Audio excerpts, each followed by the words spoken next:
ठीक है बेटा। तो देखिए क्वेश्चन है 2025 की बोर्ड एग्जाम से लिया गया क्वेश्चन है। तो मैं क्वेश्चन को एक बार पढ़ रहा हूं। देखिए एक कार्बनिक यौगिक ए, जैसे हमारे पास में कोई एक कार्बनिक यौगिक है और जो कार्बनिक यौगिक है वो है कैपिटल ए, और बेटा इस कार्बनिक यौगिक का जो आणविक सूत्र दिया हुआ है वो क्या दिया हुआ है, बोले इसका आणविक सूत्र दिया हुआ है C8H8O। क्या दिया हुआ है, C8H8O। हाँ एक बार मुझे बता दीजिए, फटाफट से फिर से बता दीजिए कि आपको साउंड क्लियर हो रहा है, अब तो नहीं कोई आवाज आ रही है कैसी भी करके, ठीक है। एक बार मुझे बता दीजिए जिससे मैं आगे बढ़ूं फिर क्लास में। अब साउंड क्लियर हो रहा है, अब तो नहीं कोई दूसरी आवाज आ रही है, ठीक है। देखिए एक कार्बनिक यौगिक है जो है कैपिटल ए, जिसका आणविक सूत्र दिया हुआ है C8H8O, ठीक है बच्चों। ये कार्बनिक यौगिक 2,4 डाइनाइट्रोफिनाइल हाइड्रोजीन से रिएक्शन करता है। जो आपका जो कार्बनिक यौगिक है ये ए, जो इससे रिएक्शन करता है 2,4 डाइनाइट्रोफिनाइल हाइड्रोजीन से, यानी इसका टेक्निकल नाम जो दिया हुआ है 2,4 DAP, यानी डाइनाइट्रोफेनिल हाइड्रोजीन, ठीक है ना, ओके ठीक है, डाइनाइट्रोफेनिल हाइड्रोजीन। हाँ नमस्ते जी विजय, फटाफट से क्लास में प्रेजेंट हो, ठीक है। 2,4 डाइनाइट्रोफेनिल हाइड्रोजीन इससे रिएक्शन करता है और ये अभिकर्मक है। इस अभिकर्मक के साथ में कैसा कलर दे रहा है, नारंगी लाल अवक्षेप प्रदान करता है, ठीक है बेटा, नारंगी लाल अवक्षेप इसमें प्रदान करता है। और ये NaOH की उपस्थिति में, यही हमारा जो है वो NaOH की उपस्थिति में I2 के साथ गर्म करने पर एक पीले रंग का अवक्षेप बनाता है। यह यौगिक टॉलिन अभिकर्मक और फैलेमिलियन के साथ अपचयन नहीं करता, यानी रिएक्शन नहीं करता ये, ठीक है ना, इसके साथ कोई भी अपचयन नहीं करता, और ना ही ब्रोमीन जल तथा वेयर अभिकर्मक को वर्ण विहीन करता है। इसका मतलब है कि न तो ये ब्रोमीन जल के साथ में कोई अभिक्रिया करता है, ठीक है, और ना ही बेटा ये वेयर अभिकर्मक के साथ में कोई क्रिया करता है, ठीक है। यह क्रोमिल अम्ल द्वारा प्रबल ऑक्सीकरण से एक कार्बोक्सिलिक अम्ल भी बनाता है, यानी कि क्रोमिल अम्ल के द्वारा ये क्या करता है कि कार्बोक्सिलिक अम्ल बनाता है, यानी कि कार्बोक्सिलिक अम्ल बनाता है। बेटा क्रोमिल अम्ल का फॉर्मूला क्या होता है, ठीक है, मैं अभी आपको कराऊंगा तभी आपको लिखूंगा, ठीक है। नमस्ते जी आपको भी बेटा, ठीक है। क्रोमिल अम्ल के द्वारा ये क्या करता है, ऑक्सीकरण करता है, ठीक है ना, और ऑक्सीकरण करके एक कार्बोक्सिलिक अम्ल बनाता है बी, और जो कार्बोक्सिलिक अम्ल बी बना रहा है उसका आणविक सूत्र ये दिया हुआ है C7H8O2। यौगिक ए एवं बी को पहचानिए और अभिक्रियाएं लिखिए, यानी दोनों यौगिकों को पहचानना भी है और उसकी अभिक्रिया भी लिखनी है, ठीक है बेटा। अच्छे से सभी बच्चे बेहतर तरीके से ध्यान दीजिए। कोई एक कार्बनिक यौगिक है, ठीक है, मैं इसका यहां पे सॉल्यूशन दे रहा हूं, ठीक है ना, यहां हम इसका सॉल्यूशन दे रहे हैं। जैसे क्वेश्चन को समझिए, कोई एक यौगिक है जिसका नाम है हमारे पास ए, और जो ए इस यौगिक का नाम है ना, इसी यौगिक का जो आणविक सूत्र दिया हुआ है वो ये दिया हुआ है C8H8O, ठीक है ना। ये यौगिक है जिसका आणविक सूत्र दिया हुआ है, ठीक है बेटा। जब इसका ये आणविक सूत्र दिया हुआ है, अब इससे हमें क्या करना है कि रिएक्शन करा के बी और प्राप्त करना है। ए और बी के दोनों के फिर हमें नाम बताने हैं कि ये ए और बी जो है दोनों वो क्या है, ठीक है बेटा, ए और बी दोनों क्या है। तो देखिए जो यौगिक आपका जो ए है, ये हम एक बात देख रहे हैं, हमेशा एक बात देखिए कि जो सी के साथ में, यानी जितना सी है उतना ही अगर हाइड्रोजन की संख्या होती है, जितनी संख्या कार्बन की है उतनी संख्या अगर हाइड्रोजन की होती है, तो हाइड्रोजन की संख्या उतनी होने से समझ लीजिए कि ऐसे यौगिक एरोमेटिक होते हैं। कैसे होते हैं, एरोमेटिक यौगिक होते हैं। जब किसी भी यौगिक के अंदर कार्बन के बराबर या लगभग में, थोड़ा एक दो इधर उधर हो सकता है, कार्बन के बराबर जब हाइड्रोजन होते हैं तो ऐसे यौगिकों को हम क्या कह देते हैं बेटा, एरोमेटिक यौगिक कह देते हैं। तो माना जैसे कोई एक यौगिक है जो एक एरोमेटिक यौगिक है, कैसा है, एरोमेटिक है।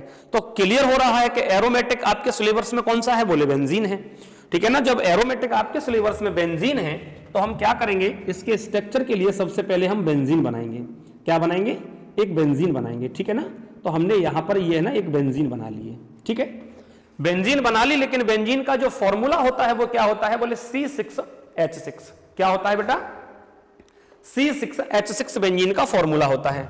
अब इस बेंजीन में हमने यहां पे डबल बॉन्ड स्थापित कर दिए, तभी तो हमारा बनेगा C6H6।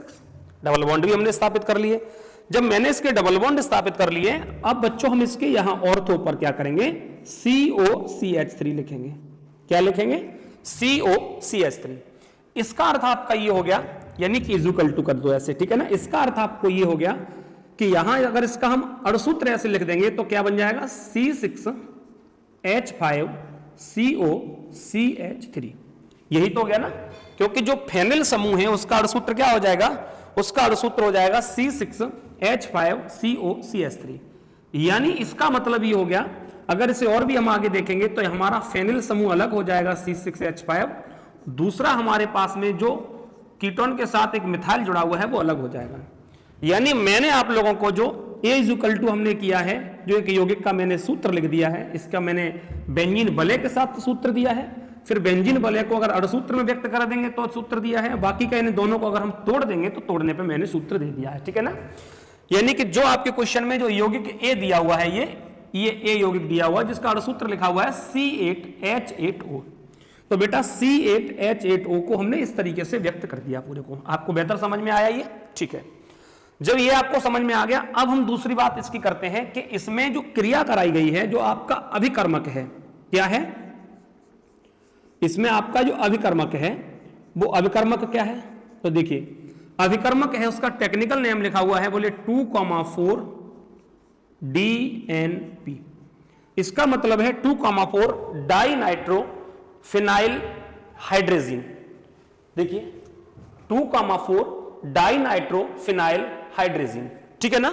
ये यहां पर लिखा हुआ है, यानी कि ये इसका एक टेक्निकल नेम है। इस टेक्निकल नेम का जब यहां पे हम मॉलिक्यूलर फॉर्मूला देंगे तो वो फॉर्मूला इसका क्या बन जाएगा? तो पहले तो बेटा इसका हम जो फॉर्मूला, मॉलिक्यूलर फॉर्मूला ना देके एक बेंजीन वलय के साथ में हम इसका फॉर्मूला लिखेंगे।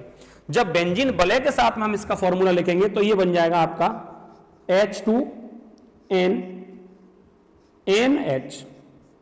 उसके साथ में अब हम यहां बेंजीन देंगे, ठीक है ना। यहां पे हम इसका क्या देंगे? बेंजीन देंगे। और बेंजीन देने के बाद में 2,4, यानी कि एक दूसरे नंबर पे होना चाहिए और एक कहां होना चाहिए? चौथे नंबर पे होना चाहिए। एक तो हमारा ये हो गया NO2 दूसरे नंबर पे, और एक NO2 ये हो गया, यानी कि दूसरे नंबर पे। इसका मतलब 1 2 3 4 5 6 ऐसे करके बन गया ना। ये आपका हो गया 2,4। बेहतर तरीके से हर विद्यार्थी ध्यान दे, रिएक्शन इंपोर्टेंट भी है और ऐसी रिएक्शन आ भी जाती है तो अच्छे से आप कर भी सकते हो, ठीक है ना। रिएक्शन में बहुत कुछ नहीं समझना है केवल, यानी कि इसका नाम है 2,4-DNP, डाइनाइट्रोफिनाइल हाइड्रोजीन, जो आपके सामने ये दिखाई दे रहा है, ठीक है। हाइड्रोजीन N2H4 होता है, इससे जुड़ेगा तो N2H3 हो जाएगा, बाकी के 2,4 पे ये जुड़ गया। यानी कि इसका बेटा अगर हम अणुसूत्र लिख देंगे तो क्या बन जाएगा? अणुसूत्र बन जाएगा H2NNH C6H। अब कितना हो गया? H3 और NO2 का होल ट्वाइस। ये आपका इसका अणुसूत्र बन गया। क्लियर हुआ ना बेटा? ये इसका अणुसूत्र बन गया। अब इस अणुसूत्र के द्वारा हमें यहां पे रिएक्शन लिखनी है। तो देखिए मैं दोनों तरीके से रिएक्शन दूंगा। यहां पर मैं रिएक्शन को बेंजीन वलय से भी दूंगा और यहां पर जो मैं रिएक्शन को दूंगा बेटा वो आणविक सूत्र से भी दूंगा, दोनों तरीके से दूंगा और हमें कौन सा यौगिक प्राप्त होता है, ठीक है। तो हम यहां पर ए रिएक्शन को कंप्लीट कर लेंगे। देखिए अब हम यहां से चले, जैसे ए के रूप में आपके पास में क्या था? ए के रूप में जो आपके साथ में यहां पर मैं अणुसूत्र से रिएक्शन दे रहा हूं तो मैंने लिख दिया C6H5COCH3। C6H5COCH3 बेटा जो आपके पास में लिखा हुआ अभिकर्मक है वो एक बेस है और वो किसके रूप में है? अणुसूत्र के रूप में है। यहां पर ये बेंजीन वलय के रूप में नहीं है। तो C6H5COCH3 बेटा C6H5COCH3 ने क्या किया? अब देखो क्या कह रहा है, एक कार्बनिक यौगिक ए जिसका आणविक सूत्र लिखा हुआ है C8H8O, यानी C8H8O को हम ये भी लिख सकते हैं, इसे मैंने यहां ले लिया, ठीक है। आगे कह रहा है 2,4 डाइनाइट्रोफिनाइल हाइड्रोजीन से, यानी कि 2,4 डाइनाइट्रोफिनाइल हाइड्रोजीन ये बना हुआ है, ये भी फॉर्मूला है। तो हमने इससे रिएक्शन कराई तो H2NH C6H3 और NO2 इसका होल ट्वाइस, NO2 का होल ट्वाइस। क्लियर हो गया ना। इससे जब इससे रिएक्शन कराएंगे हम इसे, यानी कि हीट करेंगे, गर्म करेंगे तो क्या होगा, यहां से ये ऑक्सीजन और यहां से ये हाइड्रोजन और यहां से ये ऑक्सीजन, यानी कि ये दोनों अलग हो जाएंगे। इसका मतलब है कि यहां से हमें क्या अलग हो गया? H2O। क्या बेटा अलग हो गया? H2O यहां से अलग हो गया। जब यहां से आपको H2O अलग हो गया तो H2O अलग होने के बाद में यहां पे बनेगा क्या आपका C6H5 C इंटू CH3, ठीक है। अब यहां पे हम C इंटू CH3 है ना, इसे ऐसे कर लेंगे CH2 और CH डबल बॉन्ड NH, ठीक है। उसके बाद करेंगे C6H3 और NO2 का होल ट्वाइस, ये आपका बन गया। क्लियर हुआ ना आपको? ये यहां पे आपका प्राप्त हो गया। जब ये प्राप्त हो गया, अब प्रश्न ये है बेटा कि इसका नाम क्या है? नाम क्या है? तो बेटा इसका जो नाम हो जाएगा, इसका जो नाम हो जाएगा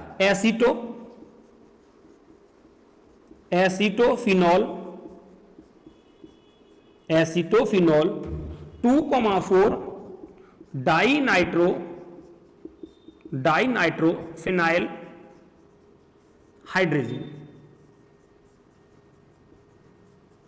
ठीक है। 2,4 डाइनाइट्रोफिनाइल हाइड्रोजन, ये इसका नाम हो गया।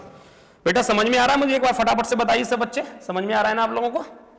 ठीक है, इतना ही आपको समझ में आया। अब देखिए इसी रिएक्शन में अब हम आगे चलते हैं, ठीक है। जब इसमें हम जस्ट आगे चलते हैं तो ये तो हमारी पहली रिएक्शन हो गई। अब हम दूसरी रिएक्शन की ओर चल रहे हैं। तो दूसरी रिएक्शन में अब आगे क्या कह रहा है? अभिकर्मक के साथ, ठीक है, किसी का कोई जवाब ही नहीं आ रहा भाई। अभिकर्मक के साथ नारंगी लाल रंग का अवक्षेप देता है। इसका नाम, इसका जो रंग है ना वो कैसा है? नारंगी लाल,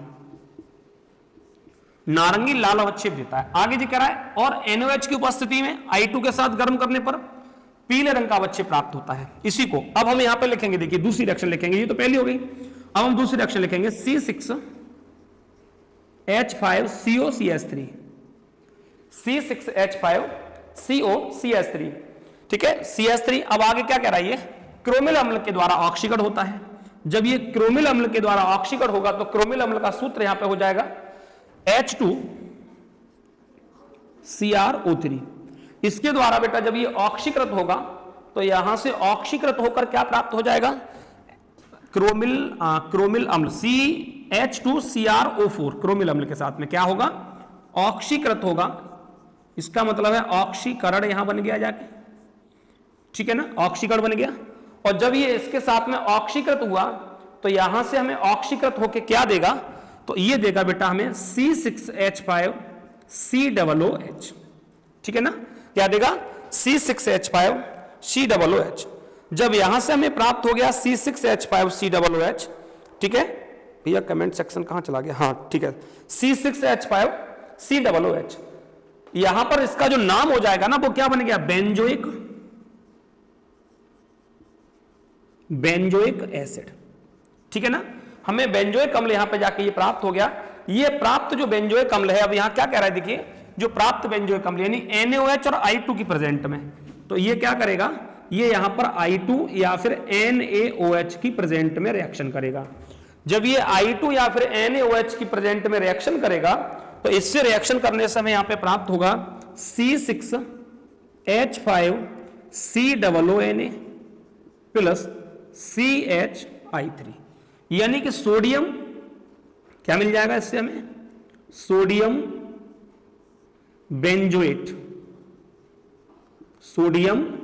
बेंजोएट इससे हमें यहां पे जाके प्राप्त हो गया।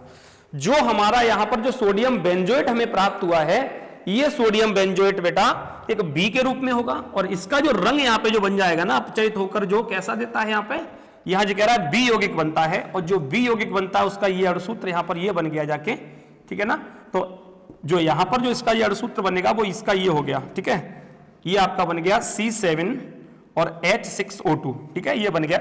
यानी कि यहां पे है ना जी सोडियम बेंजोइक एसिड है वो ये बन गया, ठीक है। यहां पर जब ये बनने के बाद अब जो यौगिक ए एवं बी को पहचानिए, तो ये हमारा बन गया सोडियम बेंजोएट और ये क्या बन गया? आइडोफार्म। क्या बन गया ना? आइडोफार्म बन गया, जिसका रंग कैसा आएगा? तो यहां जो कह रहा है कि I2 से पीला रंग, ठीक है, कैसा कलर बनेगा इसका? बोले इसका एक पीला कलर यहां पे ये बन जाएगा, पीला रंग का अवक्षेप ये बन जाएगा। ये रिएक्शन बेटा आपकी जो है ना किसकी हो गई? बोले ये वाली जो अभिक्रियाएं हैं वो एक मॉलिक्यूलर फॉर्मूले से हो गई। अब इसी को हम बेंजीन बले के साथ करेंगे, तो मैं बेंजीन बले के साथ आपको दे रहा हूं, ठीक है ना। इसके जस्ट यहाँ पे, ठीक है। थोड़ी जगह कम है इसलिए मुझे थोड़ा दबा के चलना पड़ रहा है, ठीक है बेटा। अब देखिए यहां हम अभी तक रिएक्शन मैंने इस वाले फॉर्मूले से दी है और इस वाले फॉर्मूले से दी है। अब हम रिएक्शन बेंजीन भले वाले से देंगे, इससे देंगे, ठीक है ना। ये तो और जगह गिरने वाला है, तो थोड़ा सा मैं इसी में आप फटाफट से नोट भी करते रहें, ठीक है ना। हाँ नोट करते रहें। मुझे फटाफट से ये बताइए कि आप लोगों को समझ में आ रहा है ना, ठीक है। एक बार मुझे बताइए सब बच्चे, जो बच्चे प्रेजेंट हैं उन्हें क्लियर हुआ इतना कि नहीं हुआ। अब हम बेंजीन भले से देंगे। जब भले से देंगे तो हमने यौगिक ए को लिखा। जब मैंने बेटा यहां पर यौगिक ए को लिखा तो कैसे बनाएंगे, देखिए ये हमने यहां पर बेंजीन दे दिया, ठीक है ना, यहां पे। उसके बाद में मैंने यहां पे सी के बाद में यहां ऊपर कर देंगे हम डबल बॉन्ड O, और ये हो गया आपका बॉन्ड CH3। क्लियर हुआ ना, ओके ठीक है। ये हो गया आपका CH3, यानी कि यहां बेंजीन में हमने क्या किया, ये डबल बॉन्ड यहां पे स्थापित कर दिए ना। प्लस अब यहां पर जो आक्रमणकारी जो रिएक्शन करेगा, जो आपका अभिकर्मक था 2,4 DNP, उसके रूप में हम यहां लेंगे। तो यहां पे इसकी संरचना को बनाएंगे H2NNH, ठीक है, H2NNH, और उसके बाद बेंजीन बनाएंगे। बेंजीन पर हम NO2 लिख देंगे, ठीक है बेटा। तो देखिए यहां पर हमें बेंजीन देनी है, ये आपकी बेंजीन हो गई, ठीक है, इस तरीके से। और इस पे हमने क्या किया, यहां भी एक NO2 लिख दिया, क्यों 2,4 पे देना है, और एक NO2 हमने इस पे लिख दिया। लिखने के बाद में हमने क्या किया, एरो लगाया, ठीक है ना। याद रखना आप, यहां से ये हाइड्रोजन और यहां से ये ऑक्सीजन इसमें से क्या होंगे, अलग हो जाएंगे। जब एक जगह से हाइड्रोजन और एक जगह से ऑक्सीजन इसमें अलग हो जाएगा, और बेटा अलग होने के बाद जो हमें इसमें प्राप्त होगा, ठीक है ना, वो क्या प्राप्त होगा, हम यहां बेंजीन बनाएंगे जैसी है तैसी की तैसी। ये हमने बेंजीन बना ली। उसके बाद में यहां लिखेंगे हम C बॉन्ड CH3, ठीक है ना। जो ये ऑक्सीजन वाला जो डबल बॉन्ड था इसमें, जो ये ऑक्सीजन वाला डबल बॉन्ड था, वो बॉन्ड कहां आ जाएगा, वो बॉन्ड हमारा इधर डबल बॉन्ड स्थापित हो जाएगा इस तरीके से NH। अब जो बाकी का जो ये रह गया है ना, जैसा है वैसा का वैसा यहां उतार देंगे, ठीक है। तो बॉन्ड बेंजीन देंगे यहां पे, ठीक है। एक NO2 ये हो गया आपका, और एक NO2 आपका ये हो गया। क्लियर हुआ ना, इस तरीके से एक NO2 ये हो गया, दूसरा NO2 ये हो गया। इसमें से जो बाहर निकला है वो क्या है, यहां पे H2O। क्या निकला है बाहर बेटा, H2O इसमें से बाहर निकल गया, ओके। यानी कि यहां तक जाके जो है प्रथम अभिक्रिया हो गई, जो A रिएक्शन है वो हो गई। तो यहां पर हमें जो A रिएक्शन है वो ये हो गई यहां पर इस तरीके से। यानी कि हम ये स्पष्ट कर सकते हैं कि A के रूप में जो हमारा यौगिक है वो क्या है, मैं अभी लिखूंगा। अब हम दूसरी रिएक्शन को देंगे जो मैंने ये लिखी है, ठीक है ना। तो इसमें हम फिर से यही बनाएंगे, ठीक है ना। तो मैंने यहां से फिर से यही बना लिया। थोड़ा सही दिखाई दे रहा है नीचे तक, हाँ दिख रहा है, ठीक है, ठीक है। मैंने फिर से यही बेंजीन को बना लिया, और बनाने के बाद में C डबल बॉन्ड O और बॉन्ड CH3, ठीक है, ये वाला आपका बना दिया यहाँ पे, ठीक है ना। हाँ इस तरीके से हमने यहाँ पे बना दिया, जिसका हमें नाम क्या है यहाँ पे, तो याद रखना इसका नाम होता है एसीटोफिनोन। क्या होता है इसका नाम, एसीटोफिनोन। अब ये एसीटोफिनोन जो है किससे रिएक्शन करेगा, 2,4 DNP से। किससे करेगा बेटा, 2,4 DNP से। तब तो हमारा ये बन गया। लेकिन अब ये रिएक्शन किससे करेगा, अब ये जो दूसरी रिएक्शन में है ना, वो हमारा क्रोमिल अम्ल से रिएक्शन करेगा। किससे करेगा, क्रोमिल अम्ल से रिएक्शन करेगा, H2CrO4 से, ठीक है ना। और यहां क्या कर देंगे हम, ऑक्सीकरण। हाँ दिख तो रहा है ना, ठीक है, ऑक्सीकरण कर देंगे, ठीक है ना, ऑक्सीकरण। जब हम इसका ऑक्सीकरण कर देंगे तो यहां से हमें क्या मिलेगा, यहां से हमें बेंजीन हम बनाएंगे, और बेंजीन देने के बाद में बेटा, ठीक है, बेंजीन हम बनाएंगे, और बेंजीन देने के बाद में यहां कर देंगे C डबल बॉन्ड O और बॉन्ड OH। ये हमें यहां पर जाके प्राप्त हो गया, ठीक है ना।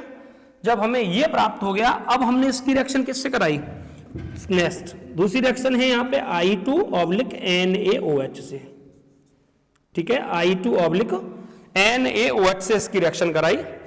जब I2/NaOH से रिएक्शन कराएंगे तो हमें उसका जो दूसरा उत्पाद हमें प्राप्त होगा वो क्या प्राप्त होगा, बेंजीन देंगे यहाँ पे हम, ठीक है। और जो जहां हाइड्रोजन है ना, उस हाइड्रोजन की जगह पे C डबल बॉन्ड O, और यहां से हो गया ONA। क्या बन गया बेटा, ONA, ठीक है ना। सोडियम बेंजोइट, क्या बन गया ये, सोडियम बेंजोइट प्लस CHI3, और इसमें जो आइडोफार्म ये बन गया हमारा, ठीक है ना, ये बन गया आइडोफार्म, जिसका रंग कैसा होगा, पीला, यानी कि पीला कलर इसका बनेगा। क्लियर हो गया ना, आपको दिखाई तो दे रहा है ना, यानी कि यहां से हमें आइडोफार्म बन गया जिसका पीला कलर होगा। अब ये जो कह रहा है इसमें यौगिक ए के रूप में आप मुझे बताइए क्या प्राप्त होगा, और यहां दूसरी बात ये कह रहा है कि यौगिक बी के रूप में हमें इसमें क्या प्राप्त होगा। ठीक है ना, यौगिक ए के रूप में हमें क्या प्राप्त होगा और यौगिक बी के रूप में हमें क्या प्राप्त होगा। ठीक है, फटाफट से इसमें देखिए, तो ए के रूप में हमें जहां से क्रिया हुई थी, ठीक है, जहां से क्रिया शुरू हुई थी, तो ए के रूप में हमें वही प्राप्त हो गया, और बी के रूप में जहां पर क्रिया समाप्त हो रही है। ठीक है, तो देखिए ए के रूप में क्या प्राप्त होगा, ठीक है, यानी कि ये तो रिएक्शन हो गई। ए के रूप में हमें ये हो गया, देखिए ए के रूप में तो हमें ये प्राप्त हो गया इसमें, और बी के रूप में हमें क्या प्राप्त हो गया, C6H5COOH, ये हमें बी के रूप में प्राप्त हो गया। ठीक है ना, जिसका पीला अवच्छेद बाद में बन रहा है। तो मैं यहां लिख दे रहा हूं ए के रूप में हमें क्या प्राप्त हुआ, जिसका नाम है यहां पे C6H5COCH3। ठीक है, अणुसूत्र से मैंने दे दिया। और बी के रूप में हमें क्या प्राप्त हुआ, C6H5COOH। ठीक है बेटा, C6H5COOH, यानी हमें ए के रूप में जो प्राप्त हुआ है जिसका नाम है यहाँ पे एसीटोफिनोन। क्या नाम है, एसीटोफिनोन। क्या नाम है इसका, एसीटोफिनोन। और बी के रूप में जो हमें प्राप्त हुआ उसका नाम है एसिटिक अम्ल। क्लियर हो गया ना। अब आप मुझे बताइए फटाफट से यहाँ पे इस रिएक्शन में कि ये आपको पूरी तरीके से क्लियर हुआ या नहीं हुआ। ठीक है, उसके बाद में फिर अगले क्वेश्चन की ओर चलूंगा। ठीक है, फटाफट से मुझे बताइए इसमें सही बच्चों को ये क्लियर हुआ या नहीं हुआ। अगर कोई डाउट है तो आप मुझे पूछ भी सकते हो। ठीक है, नहीं तो आप अगर एक बार में नहीं क्लियर हो रहा है